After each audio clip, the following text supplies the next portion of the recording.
మరికొన్ని రోజులు phone tapping అని చెప్పి డ్రామా.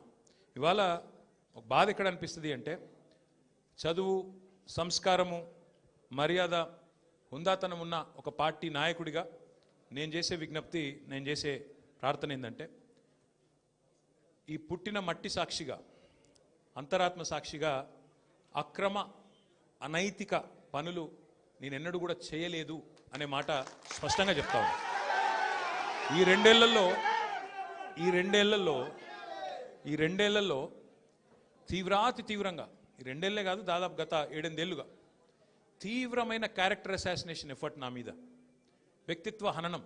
అంటే ఒక కుక్కను చంపే ముందు పిచ్చి కుక్కను ముద్రేయాలని ప్రయత్నం చేస్తారు కదా, నేనేదో డ్రగ్స్ తీసుకుంటానని, నాకేదో హీరోయిన్లతో సంబంధాలు ఉన్నాయని, లేని దిక్కుమాలిన వార్తలు రాసి నన్ను క్షోభకు గురి చేయడమే కాకుండా నా కుటుంబ సభ్యుల్ని, నా పిల్లల్ని, నా వాళ్ళు అనుకునే వాళ్ళందరినీ విపరీతమైన క్షోభకు గురి చేశారు. అయినా కూడా ఎన్నడూ బాధపడలేదు, బయటకు వచ్చి వేరే వాళ్ళలాగా దొంగ ఏడుపులు ఏడవలేదు.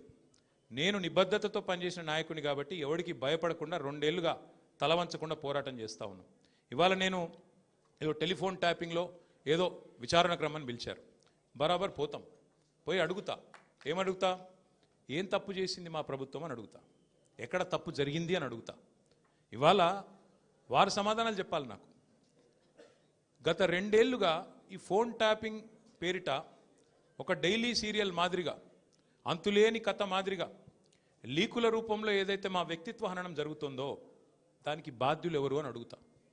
ఎవరో హీరోయిన్ల ఫోన్లు ట్యాప్ అయినాయని మీరే ఒక 2 నెలలు నడిపిస్తారు డ్రామా.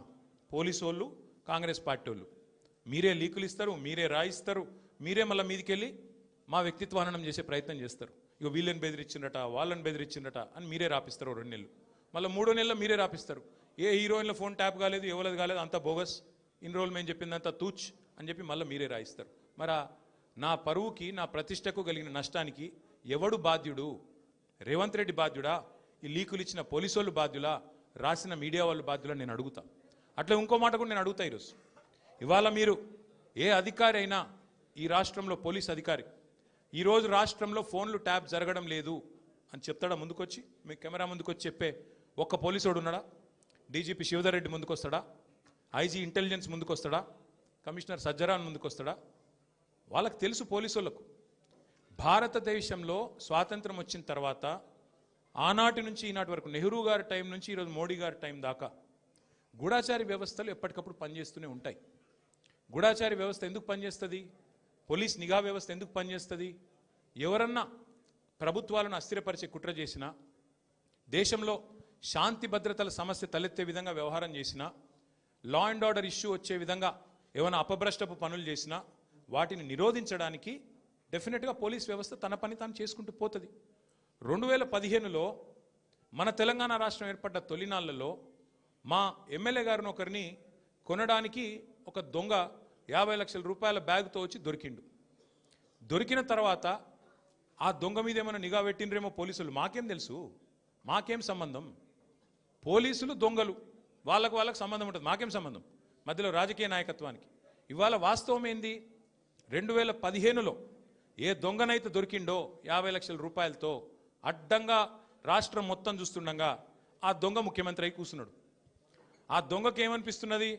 మిగతా వాళ్ళు కూడా నా లెక్కనే రాజకీయ నాయకులందరూ దొంగ పనులు చేస్తారు, మిగతా వాళ్ళు కూడా నాలాగనే బురద అంటియాలి, వాళ్ళను బదనాం చేయాలి. అందుకే ఏం చేస్తున్నాడు?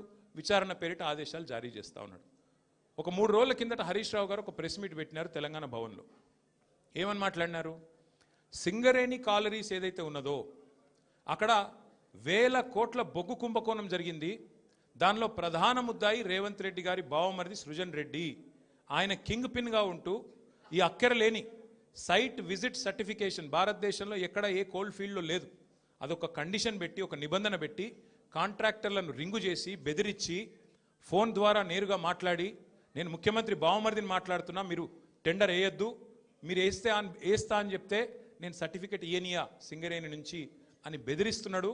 బెదిరించి ఈ మొత్తం స్కామ్ చేసింది రేవంత్ రెడ్డి గారి బావమరిది అని హరీష్ రావు గారు ఆధారాలతో సహా, ఎట్లా మా గవర్నమెంట్లో మైనస్ టెండర్లు పోతుండే, ఎట్లా కాంగ్రెస్ రాగానే ఈ నిబంధన పెట్టడం వల్ల +22% +14% టెండర్లు ఎట్లా పోతున్నాయి, ప్రజాధనం ఎట్లా కొల్లగొడుతున్నారు, సింగరేణితో ముఖ్యమంత్రి గారు ఎట్లా ఫుట్బాల్ ఆడుతున్నారు, సింగరేణి సంస్థని తన కామధేనువుగా ఎట్లా మార్చుకున్నారు.